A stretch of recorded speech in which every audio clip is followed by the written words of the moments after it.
Mga kapuso, sa Ilocos Sur naman kung saan naglandfall ang bagyong Maymay, ilang bahay ang winasak ng malakas na hangin. Napati din ang supply ng kuryente. Mula roon, nakatutok live si Jasmine Gabriel Galvan ng GMA Regional TV. Jasmine! Emil, 8 barangay pa dito sa bayan ng Magsingal, Ilocos Sur kung saan naglandfall ang bagyong Maymay ang wala pa ring supply ng kuryente hanggang sa ngayon. Tuloy-tuloy ang power restoration na isinasagawa ng Electric Cooperative.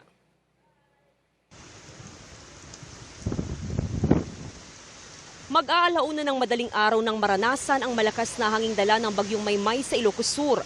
Lumaylay ang ilang kable sa kalsada na agad namang inayos. Malakas po yung hangin, ma'am. Lumaylay po yung mga kable. Kable ng internet po to, ma'am. Kaya naayos po namin para may internet po yung mga bahay-bahay po dito. Magdamag na nakabantay ang mga opisyal ng barangay para agad makaresponde sakaling kailanganin. Dahil sa bagyo. Talagang binabantay dyan. Kung sakali mo may problema, di pwedeng makaresponde. Alas 2 ng madaling araw nang maglandfall sa Magsingal, Ilocos Sur ang bagyo. Nasira ang bubong ng ilang kabahayan sa Barangay Puro. Nasira rin ang ilang bangka. Natanggal yung mga bubong, hindi kami nakatulog kasi pumapasok yung tubig. 8 barangay sa bayan ang walang supply ng kuryente.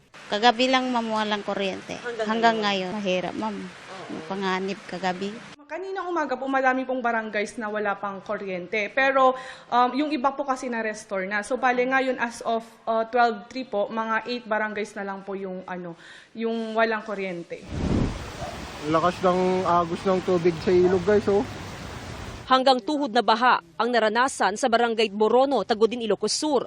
Humupa rin ng baha matapos ang ilang oras. Tuloy-tuloy ang clearing operation sa probinsya. 67 pamilya ang inilikas sa mga evacuation center. Malakas at matataas pa ang mga alon sa baybayin. Nalubog sa baha ang ilang palayan. Pinakabinabantayan ngayon ng PDRRMO ang Amburayan River. Patuloy kasi ang pagtaas ng antas ng tubig. Ang nakita namin na may pagtaas ng tubig ay nasa yellow and orange warning yung Amburayan River, so yun sa Tagutin or sa malapit sa La Union. So yun yung monitor namin ngayon kasi tumataas pa yung level ng water dito sa Amburayan River. Nakaranas ng malakas na hangin at ulan sa Narvacan, Ilocos Sur. Dahil sa patuloy na pag-ulan, naka-standby pa rin ang kanilang mga rescue equipment sakaling kakailanganin.